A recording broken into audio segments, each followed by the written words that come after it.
Oi gente, tudo bem? Hoje o vídeo é para quem ama panificação e confeitaria. Nós sabemos que o fermento é o responsável por deixar nossos pães e bolos levinhos, fofinhos, saborosos, e por isso hoje nós vamos falar um pouquinho sobre cada tipo de fermento.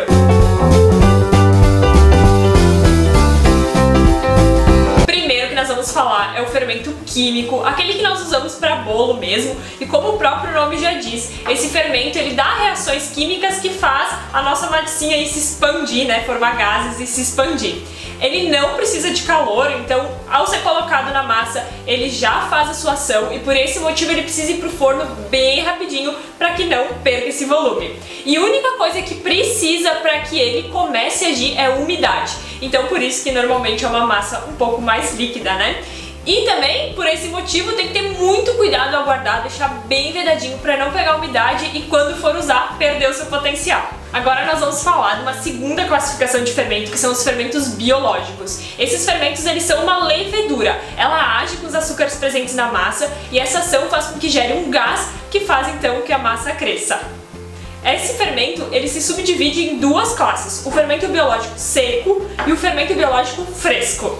O primeiro que nós vamos falar é o fermento biológico fresco, é aquele que parece uma massinha, sempre está lá no refrigerador do mercado. Ele fornece bem mais sabor para as massas, mas em contrapartida a durabilidade dele é bem menor. Na geladeira fica em torno de 2 semanas, pode aumentar um pouquinho o tempo se congelado, mas então ele tem esse tempo menor de durabilidade. Só que claro, como eu falei, ele dá um sabor muito melhor para as massas e isso acontece pelo tempo de fermentação, que é um pouquinho mais longo. E o método mais eficaz para usar o fermento biológico fresco é hidratá-lo em água morna ou fazer esponja, que é colocar o fermento, água e farinha. Mistura até parecer uma massinha mais mole e deixa dobrar de tamanho. E o segundo fermento, então, é o fermento biológico seco. Nesse caso, a levedura, que aqui no fresco está viva, aqui ela foi desidratada, então ela fica parecendo um farelinho.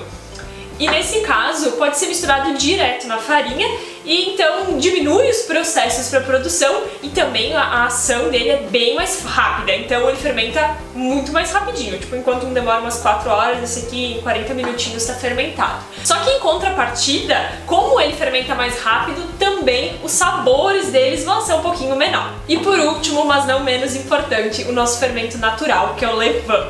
O meu fermento eu esqueci de alimentar, então ele não está desenvolvido ainda, daí vamos pimpar aqui uma fotinho dele já com 24 horas. Em resumo da ópera, o levain é um fermento feito apenas de água e farinha, tem gente que usa um suco de fruta, mas normalmente água e farinha, e que com a junção desses dois ingredientes, ao passar do tempo, desenvolve uma cultura de micro-organismos. Todas essas bactérias e leveduras, elas são espontâneas, elas vêm do ambiente, da mão de quem está manuseando, então nem um fermento vai ser igual ao outro. Todo mundo vai ter o seu fermentinho com suas características. E em razão de ele ser vivo, precisa ter um cuidado muito maior e ele precisa ser alimentado. Então, periodicamente, tem que colocar um pouquinho mais de água e um pouquinho mais de farinha para ele se manter vivo. Em razão da sua cultura microbiana ser bem variada e bem mais ampla, ele produz uns pães com uma acidez mais alta. Isso é bem característico dos pães e das massas feitas de levain.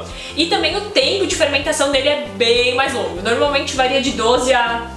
lá vai horas, né? Tem pães que são de 36 horas, então ele demora bem mais. Então, gente, isso é um pouquinho do que eu conheço de fermento. Espero que tenham gostado do vídeo, que possam aprender alguma coisa com isso. Se vocês sabem mais alguma informação sobre fermento ou tem algum questionamento, alguma dúvida, comenta aqui embaixo pra mim que a gente com certeza vai responder. E já aproveita, né, pra seguir aqui o canal, curtir o nosso vídeo e um beijo e até semana que vem. Tchau, tchau!